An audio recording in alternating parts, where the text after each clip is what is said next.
বিয়ার।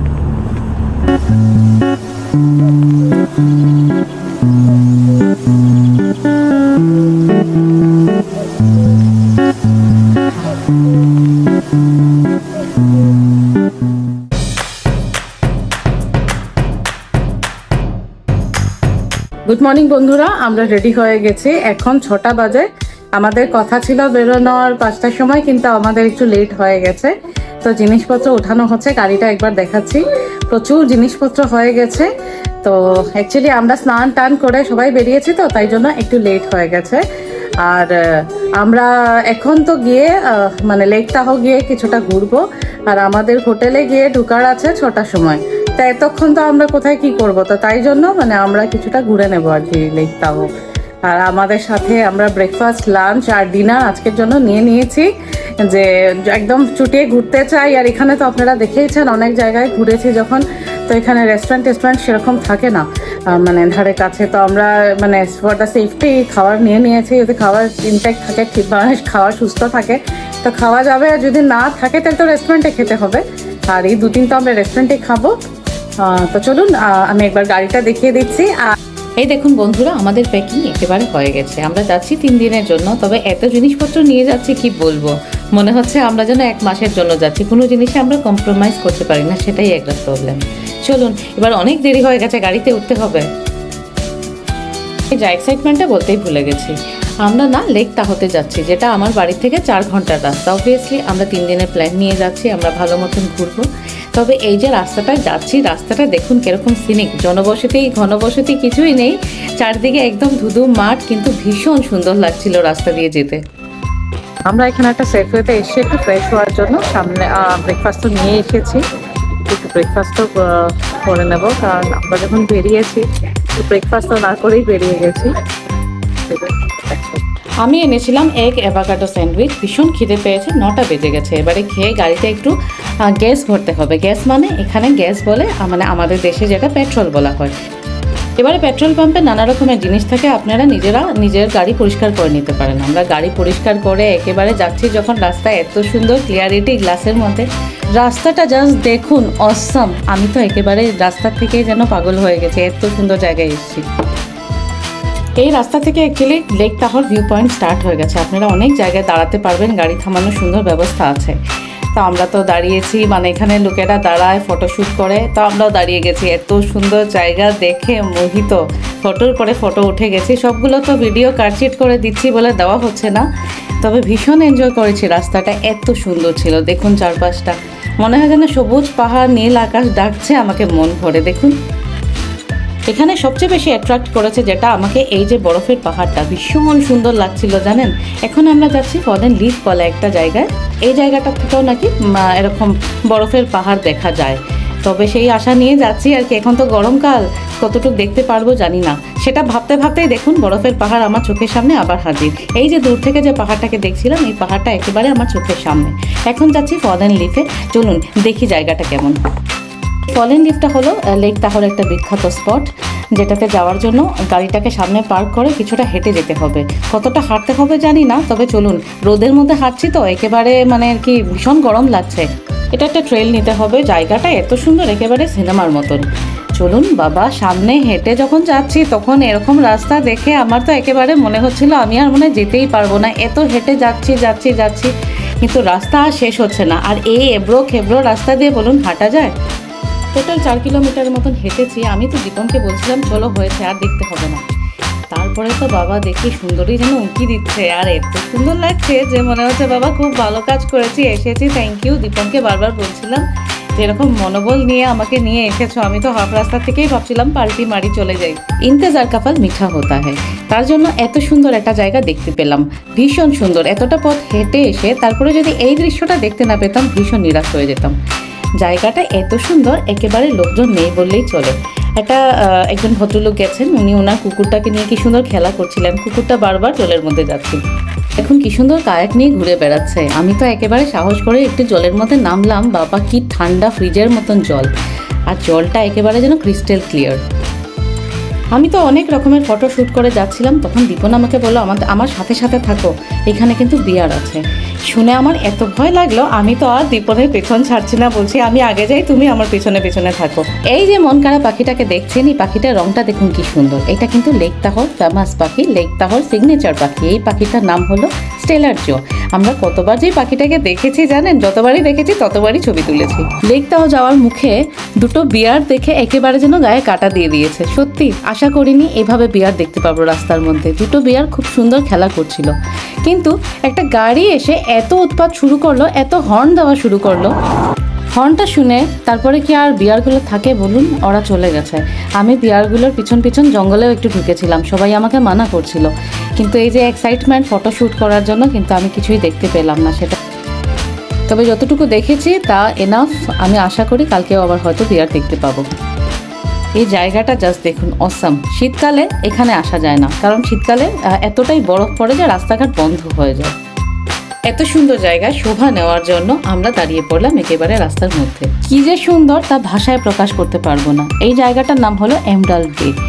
জলের রংটা দেখুন, একেবারে পান্নার রঙের মতন রং, আর এত ক্রিস্টাল ক্লিয়ার, এত পরিষ্কার যে কি বলবো। চারদিকে গাড়ি যাচ্ছিল, অনেকটা ভাইব্রেশন হচ্ছিল। তবে চলুন, সামনে একটা জায়গা আছে, ওইখানে গাড়ি পার্ক করেছি, চলুন এখানে একটু ঘুরে আসি। কী কী আছে চলুন দেখি।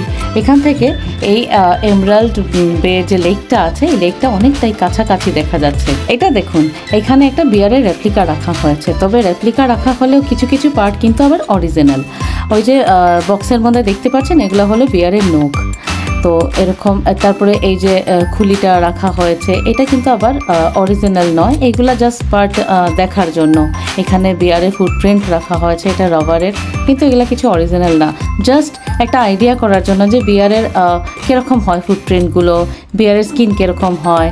তো এই যে ছালটা আছে, এটা কিন্তু অরিজিনাল।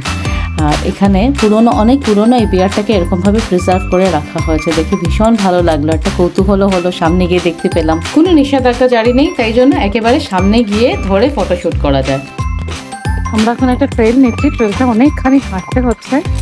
আমরা অনেক হেঁটে এখন নিচে যাচ্ছি, দেখে গিয়ে নিচে কি আছে। অনেকটা হেঁটে এলাম, সামনে একটা ট্রেন নিয়েছি, এখানে ঝর্ণা দেখে একটুক্ষণ দাঁড়ালাম।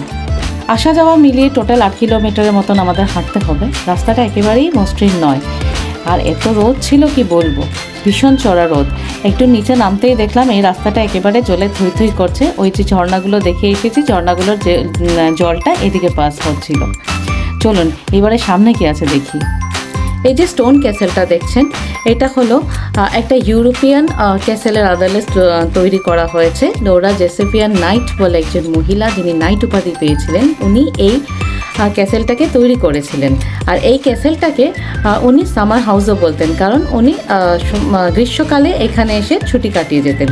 এই ক্যাসেলটাতে মোট 38টা রুম আছে, দেখলে বোঝা যায় বলুন। এই যে মহিলা যার কথা বলছি, লোরা জেসেফিয়ান, উনি খুব চায়ের শৌখিন ছিলেন। তাই জন্য এই যে আইল্যান্ডটা আমি দেখাচ্ছি, এই আইল্যান্ডে উনি একটা টি হাউস বানিয়েছিলেন। আর রোজ সন্ধেবেলা ওই আইল্যান্ডে একটা বোট নিয়ে যেতেন চা খাওয়ার জন্য।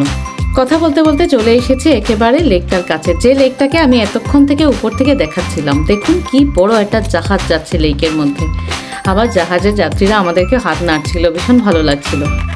মনে হচ্ছিল আমি যেন রোজের বাড়ির সামনে দাঁড়িয়ে আছি, আর এই যেন টাইটানিকটা আমার কাছে চলে আসে। এখানে চাইলে আপনি বোটিং করতে পারেন, তবে বোটিংটা নিজের করতে হবে, কোনো লোকজন নেই। আর বোটিংয়ের বন্দোবস্ত আছে। এই যে রাস্তা দিয়ে যাচ্ছি আমি, এখানে হলো বোটিংয়ের বোটগুলো দাঁড়িয়ে থাকে। এখানে একটা ভিজিটার সেন্টার আছে, আমরা ভিজিটার সেন্টারটাতে ভিজিট করলাম। অনেক কিছু ঘর সাজানোর জিনিসপত্র, তারপর fridge, magnet, cap, T shirt, অনেক কিছুই ছিল। এই ভিজিটার সেন্টারটার মধ্যেই আরেকটা রুম ছিল, যেটাতে লোরা জেসেফিয়ান কী করে এই ঘরটা বানিয়েছেন, ওনার পুরো লাইফ হিস্ট্রি এখানে তুলে ধরা হয়েছে। প্রত্যেকটা হিস্ট্রি বলতে গেলে অনেকটাই সময় লাগবে, তবে একটা জিনিস যা মনে হলো যে উনি খুব সফট মাইন্ডেড ছিলেন। এই যে ছবিটা দেখছেন, এটা ওনারই ছবি। উনি এতটাই সফট মাইন্ডেড ছিলেন যে ওনার বাড়িতে যে কেয়ারটেকার ছিল, কেয়ারটেকারের একটা ছোটো বাচ্চা মেয়ে ছিল। এই মেয়েটাকে উনি এতটাই ভালোবাসতেন যে মেয়েটার প্রত্যেকটা ভালোবাসার জিনিস, যেরকম মেয়েটার খেলার জিনিস, মেয়েটার ড্রেস, সব কিছু এত সুন্দর করে সাজিয়ে উনি রেখেছেন। আজও কিন্তু এই জিনিসপত্রগুলোকে ভীষণ সুন্দর করে প্রিজার্ভ করা হয়েছে, যেটা দেখে আমার ভীষণ ভালো লাগলো। এই যে ড্রয়ারগুলো দেখছেন, ড্রয়ারগুলোতে প্রত্যেকটা ড্রয়ারই বাচ্চাটার নানা রকমের খেলার জিনিস সেখানে আছে প্রিজার্ভ করা। এটাতে দেখুন বাচ্চাটার একটা সফট টয়েস আছে, জুতো আছে, ক্যামেরা আছে, যেগুলো এত সুন্দর করে আজ অব্দি প্রিজার্ভ করে রাখা হয়েছে। এটা কত আগের ঘটনা, কিন্তু এখনও দেখুন জিনিসগুলো একেবারে ইনটেক আছে। এটা কিন্তু রান্নাবাটি সেট।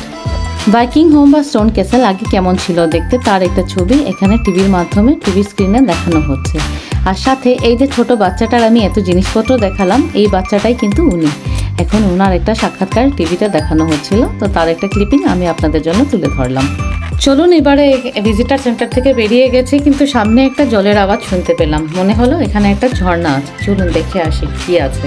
একেবারে বন পাহাড়ির দেশে একটা মস্ত বড় নদী, তার মানে কি সামনেই ঝর্ণা। এই সিঁড়িটা দিয়ে উঠলে ঝর্ণাটাকে দেখা যাবে। রাস্তাটা এতটাই পচা ছিল কি বলবো, দেখুন এই রাস্তা দিয়ে হাঁটা যায়, আর বারবার মনে হচ্ছিল এই না পড়ে যায়, হাত পা ভেঙে গেলে তো আর বাস এখান থেকে যাওয়াই হবে না।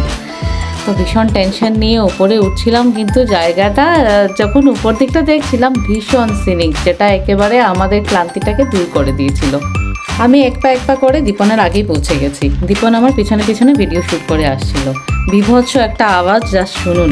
আর মন দিয়ে আমি আর শ্রেয়ান কি দেখছি তা দেখার জন্য খুব তাড়াতাড়ি চলে আসুন। একেবারে দুধ সাদা একটা ওয়াটারফলস, যে পাহাড়গুলো দেখিয়েছিলাম বরফে মোড়া, সেই বরফগুলো গলে গলেই কিন্তু এই ওয়াটারফলসগুলো সৃষ্টি হয়েছে। জলটা কি ঠান্ডা কি বলি, এত সময় এত গরমে তাপে হেঁটে এসে এখানে এসে আমরা রীতিমতন কাঁপছিলাম। এর সৌন্দর্য যেন ভোলার নয়। বারবার এখানে দাঁড়িয়েছিলাম আর ফটোশ্যুট করেই যাচ্ছিলাম। এখন ঘড়ির কাঁটায় 7টা বাজে, ভাবুন। আর এত টায়ার্ড হয়ে গেছি, এবারে তো হোটেলে ফিরতে হবে, তাই দীপনকে তাড়া দিচ্ছিলাম, চলো এবারে বেরিয়ে যাই। আর কখন কোন দিক থেকে বিয়ার টিয়ার এসে অ্যাটাক করবে, সামনে ধারে কাছেও কেউ নেই। অনেকটা পথ হেঁটে এসেছি, এখন আমরা একেবারে উপরে উঠে গেছি। রাস্তায় অনেক ঝর্ণা টর্ণা দেখে এবারে আমরা হোটেলে যাচ্ছি। হোটেল কোয়ালিটি ইন বলে একটা হোটেলে আমরা উঠেছিলাম। হোটেলটা ভীষণ সুন্দর, আর আমাদের রুমটা পড়েছিল 2 তলায়, তো লিফটে যেতে হবে, তাই জন্য সুবিধার্থে এই ট্রলিটা নিয়ে নিলাম।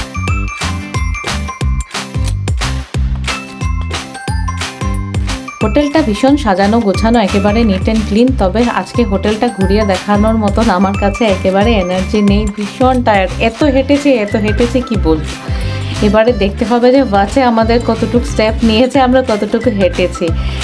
8:30 বাজে, দেখলে বোঝা যাচ্ছে এখনও সূর্যাস্ত হয়নি। হোটেলে বসে কফি খাচ্ছি, এই কফিটা বানিয়েছে মিস্টার দীপন কুমার ধর। চলো কফিটা খাই। এখন রাত্রে 9টা হয়ে গেছে, আমরা আর যাবো না কোনো জায়গায়, এই কফি টফি খেয়েই থাকবো। এটা আমাদের ডিনার। শ্রেয়ান রাইস খাবে, আমি রাইস নিয়ে এসেছিলাম আজকে, লাঞ্চে আমরা রাইস খেয়েছিলাম, ওটার আর ভিডিও দেওয়া হয়নি, খুব টায়ার্ড ছিলাম। তো এই আর কি। আজকে ভিডিওটা কেমন লেগেছে অবভিয়াসলি কমেন্ট করে জানাবেন। এটা আমার ডে 1-এর ব্লগ, কালকে ডে 2 নিয়ে হাজির হচ্ছি। আজকের জন্য টাটা। এই লেক টাওয়ার জলটা আমার বারবার মনে পড়ছে, তাই জন্য একটু লেক টাওয়ার জলের কথা ভেবে ভেবে ঘুমিয়ে যাচ্ছি। বাবা ভীষণ টায়ার্ড। চলুন আজকের জন্য tata, bye bye, good night. দেখা হবে আবার কালকে।